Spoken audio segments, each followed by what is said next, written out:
আসসালামু আলাইকুম। আশা করি আপনারা সবাই ভীষণ ভালো আছেন, আমিও ভালো আছি। তো আমার ছেলে তো এমনিতেই ভীষণ দুষ্টু, পড়তে চায় না, তো গাজর খেতে ভীষণ ভালোবাসে, যার জন্য গাজর দিয়ে এবিসিডি বানালাম, তো আপনাদের সঙ্গে একটু শেয়ার করলাম।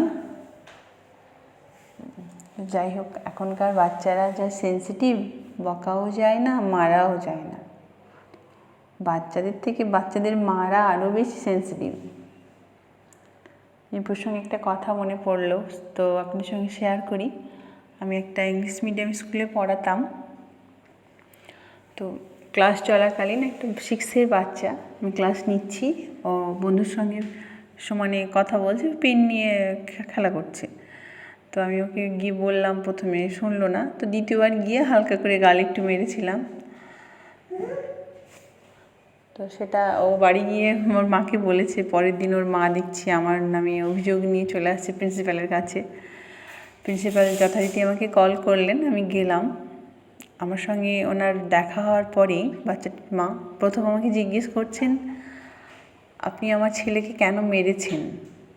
আমি বললাম, কিছুক্ষণ চুপ করে থেকে, আপনি যে এই কথাটা আমাকে জিজ্ঞেস করছেন, ঠিক একই প্রশ্ন আপনি আপনার ছেলেকে করেছেন, যে তুই কি করেছিস?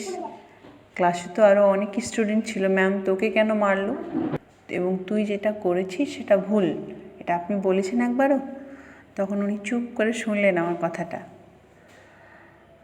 আমি বললাম, দেখুন, কোনো টিচারেরই স্টুডেন্টের সঙ্গে কোনো শত্রুতা থাকে না, ইভেন আমারও নেই।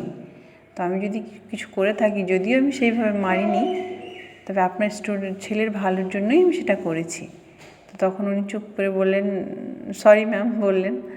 তো যাই হোক, টিচারদের ভুল ধরার আগে একবার বাচ্চাকেও জিজ্ঞেস করে নেওয়া উচিত, সেই সব মায়েদের উদ্দেশ্যে বললাম।